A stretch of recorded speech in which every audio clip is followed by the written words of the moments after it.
This is the Don't Argue with the Facts podcast, and I know y'all can't see me today. I'm your host Noah Love, by the way.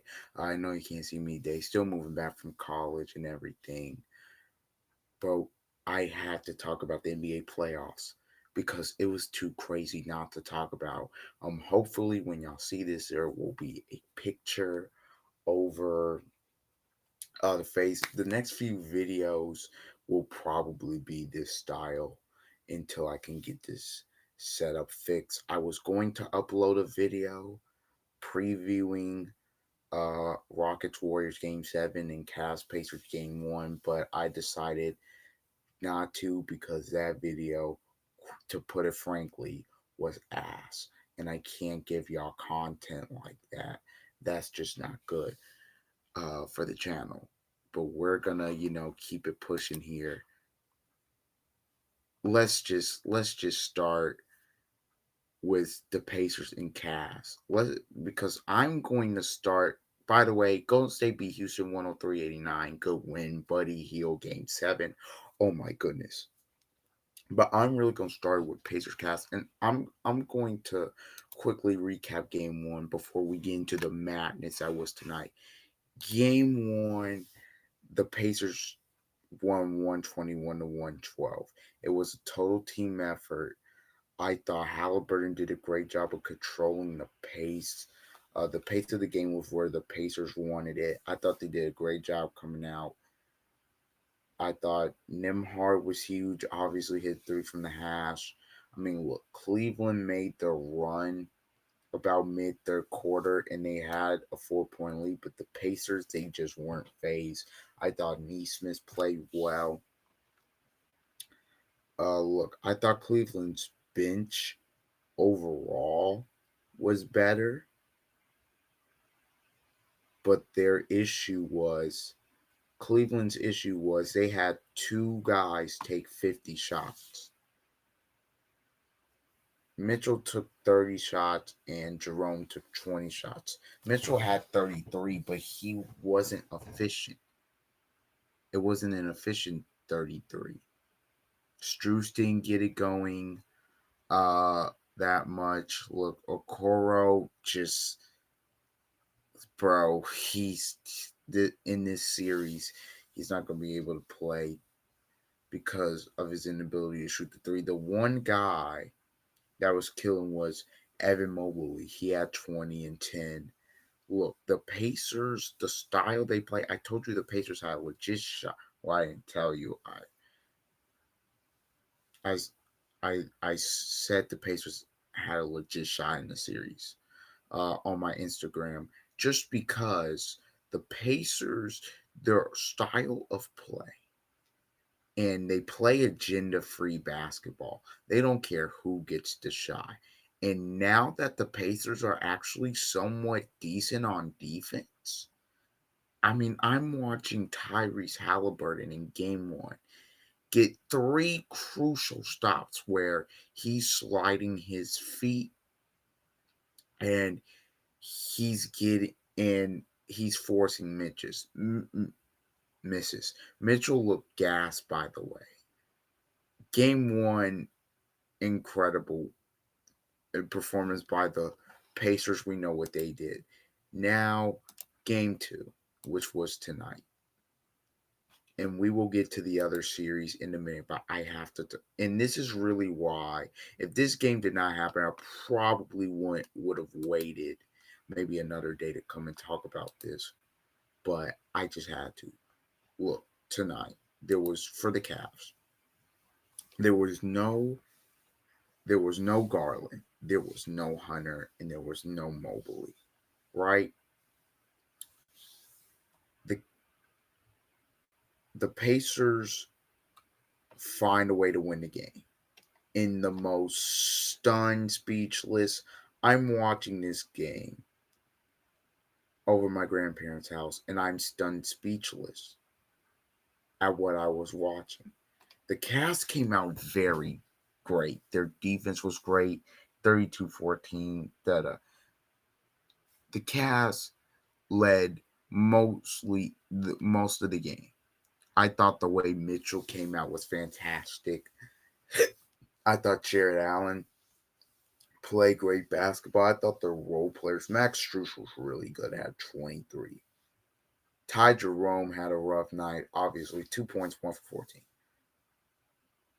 Look, I thought the Pacers weren't really playing as hard as they could have possibly could. I thought Cleveland in that first half, it was just playing hard. I know in the second quarter the Pacers kind of turned it on a little bit, the the Cavs, I mean, look, Donovan Mitchell, a man among sports.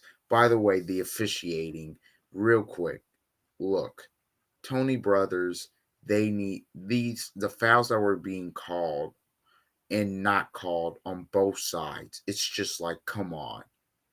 This is the playoffs. I mean, Mitchell was getting some phantom foul calls, and there was a couple times like that last foul with Halliburton when he's driving Mitchell. I don't know if it's a tough call there. It's a judgment call. You could not call it, but I think you also could. It's bang bang, but that's besides the point. I thought Cleveland did a great job of getting the ball out of Halliburton's hands. But the Pacers, they did it again. They did it again. The Bucks game, look, you come back from, I believe, yeah, it was 7 down to take it. They do the same thing again. They were down 7 with about 48 seconds left. Strus hit the big three to put them up 7, and then the madness starts. Siakam gets to the line and misses both. Neesmith gets the putback dunk, right? Could have been an and one. Okay. Then they get the ball in. Mitchell gets a offensive foul that, by the letter of the law, should have been a flagrant. Elbows Neesmith in the face, should have been a flagrant. Then the Pacers get it. Siakam gets a 2 to make it 119-116. Okay, accuracy calls a timeout to put him in the front court. Then I a great play by Nimhard to get the steal because Jerome was boxing him out, and Nimhard comes in front. Then I'm thinking, okay, they may shoot a three. Well, Halliburton takes forever getting to the rim. That's the foul call on Mitchell. He makes the first, misses the second. Miles Turner. And the Pacers have been tipping the ball around for most of the game, not grabbing it. This is the one time where a tip works out. Halliburton grabs it, goes back to the line. He says, you know what, 1-on-1, I'm going for the win. Gets Jerome on him, steps him back for the win, drills it. Sam Merrill tries to put it up, wouldn't have counted, even if it went. And the Cavs and basically everybody stunned. As in the Pacers take a 2-0 series lead. The Indiana Pacers are up 2-0 on the number 1 seed in the East. The Indiana Pacers now go home for games 3 and 4 on Friday and Saturday night, or Friday and Sunday night, with, if they take care of business, was a chance to sweep in advance to back-to-back Eastern Conference Finals.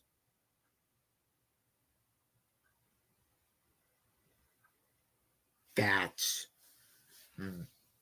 that I mean, I'm still speechless because I still don't know. Look, the Milwaukee game when they played, look, that would, like, the Cavs messed up, like, definitely. But that Milwaukee game, that was more of Pacers. Yes, they did their part, but just self-inflicted by Milwaukee. This one, Indiana, yes, was there some self-inflicted wounds by Cleveland? Yeah, the offensive foul, but most of these errors were forced by Indiana in this game. Most of them were forced, and now you're Cleveland. You're in a tough spot. You're down 0-2. Going now, you've lost both games at home. Now you have to go on the road. Now look, Donovan Mitchell. Now I don't know. You're just hope. I don't think they'll get Garland back. I think they may get Hunter, or and Mobley. I think they'll get one or the two, if not both, back. Uh, but I mean, we'll see, man. And look, that crowd's gonna be walking. Game three's obviously the Cavs are playing for their season in game three. Because if the Cavs don't win game three, it's it, it's almost a wrap. It's almost a wrap. Like, and look, I'm not saying the Pacers are gonna sweep, but if they do somehow sweep Cleveland, who's the best team in the league, like let's just say for sake of argument, those guys those guys come back and they still get swept. Now, I don't know if you're Cleveland. I mean, what do you do? But I'm not gonna start talking off season net yet for them because they still have a chance. Look, if they win game three, they could shift the tide, obviously. But if you're Indiana, you've got to try to come out and you've got to try to snatch their heart and kill them because you don't want to get the Cavs any light. Because game three will be a dogfight. Because the Cavs, again, like I just said, going to be playing for their season. No doubt. The Pacers are up 2-0 on the number one seed. I thought the best they could do was a split. I never, in my wildest imagination, thought they could be up 2-0. Yes, I know some guys were out for this game, but even then, it still looked like the Cavs had it. So, incredible. I'll also look I'll go over Golden State, Minnesota real quick before we get to the two other entertaining games. They wasn't tonight, but it was yesterday. Okay, the big news. Steph Curry, who was on fire before he left the game, he had 13 points in 13 minutes. Out, hammy, tough injury. Uh, I thought, honestly, in this game, I thought the defense was really good from Golden State. No chance Curry plays in game two. Uh, and then look, they'll get an MRI, Kerr said, and then obviously we'll see. Obviously, we'll see, hoping Curry can come back. I really just thought, though, in this particular game, with the way the Timberwolves came out, look, they didn't shoot the ball well early. I think it kind of affected their confidence, and it was kind of downhill from there. I want to say in terms of the shooting, just rust, because Golden State they just felt more sharp in the game. Honestly, that's just how I look at it. But man, Edwards had 23 points, but he struggled. Mike Conley put up a donut.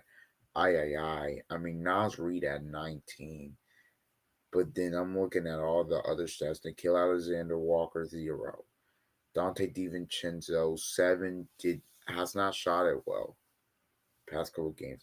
Gobert only had 9 points, 11 boards. I thought having Gobert on green, look, the way with how small the Warriors play,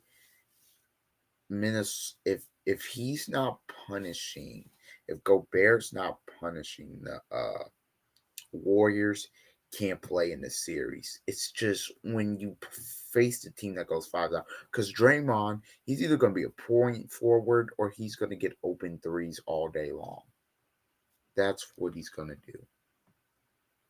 I just think though for the most part they struggled shooting. Look, 5 of 29 from three. Look, Timberwolves don't usually shoot this bad overall. I think game two they'll bounce back, but if I'm the Warriors, very impressive. By the way, Buddy Hield had 24 points. I think it was 22 of them might have been in the third or something crazy like that. Buddy Hield, game seven hero and game one hero. Obviously, Butler picked up the slack.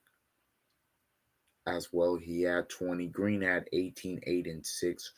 Really good for him. They were forced to play Kaminga in the game. I thought Pat Spencer came in and played well as well. LeCurve was kind of going deep into his bench here because it's like, okay, I have no Curry. I'm gonna need a multitude of guys to step it up. He also said to hell with Moody tonight.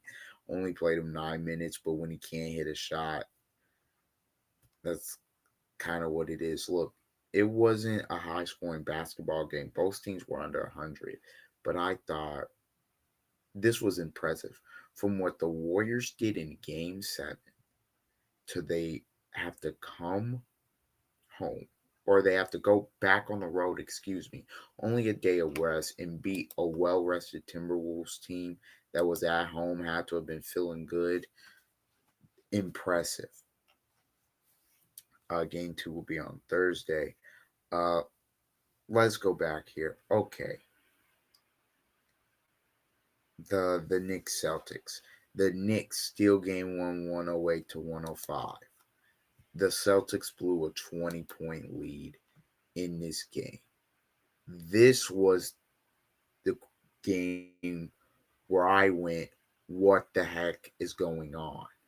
In Boston, why? Knicks, I give them a ton of credit for coming back and winning the game. Second half, they came out, played a more physical brand of defense, was rebounded. I thought Mikal Bridges, even though he didn't shoot it great, thought defensively he was big time. I thought OG was big time as well. Hit 6 threes, hit timely shots. Cat had a okay game, but he was in foul trouble a lot. Brunson was clutch, obviously with 29 in the game. But this was my big issue with the Celtics. First of all, Porzingis, bro, 13 minutes, no points. He just didn't have it. And Missoula said, I'm not doing this. They play Luke Cornett and Horford more minutes. This is what I'll say. They shot 63s. They made 15 of them. They missed 45 threes.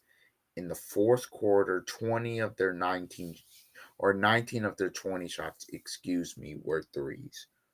What are we doing? I mean, seriously, what are and I'm saying that because like, what are we doing?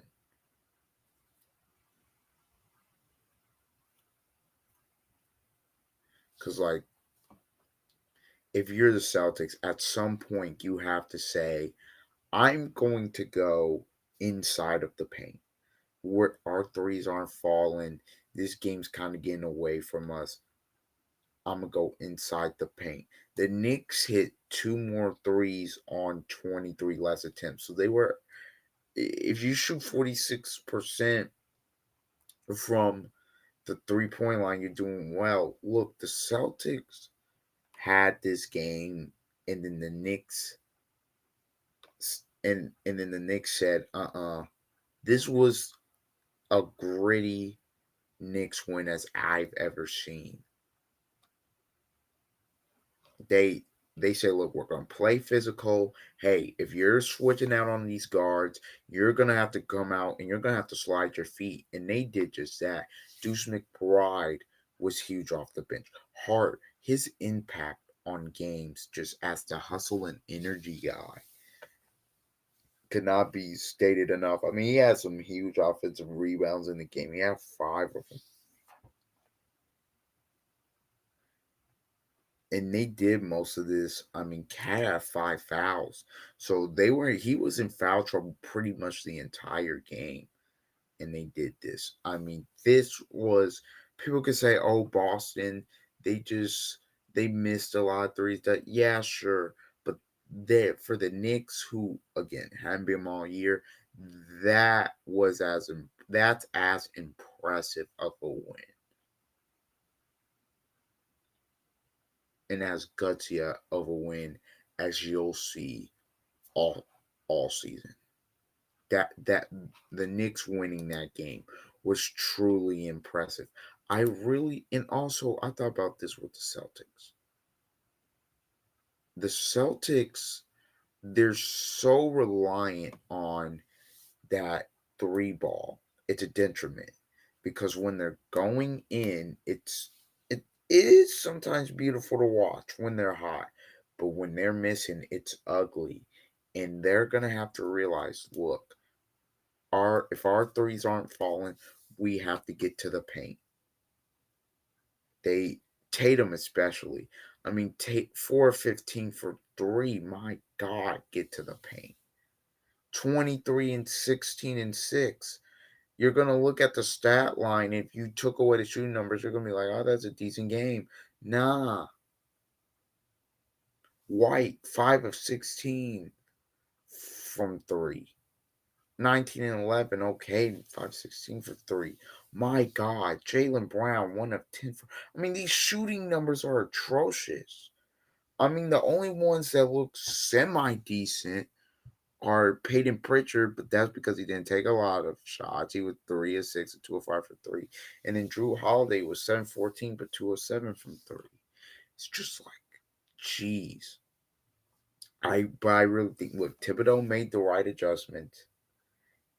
Game two's on Wednesday. Let's see, will the Knicks be greedy? Can they win game two? Or will the Celtics championship experience be like, all right, we know we did wrong. Let's go out here and let's punch the Knicks in the mouth. Let's make it 1-1. And then let's go to Madison Square Garden and get a game. And then have it at least tied up coming back to Boston for game five. I mean, man. What?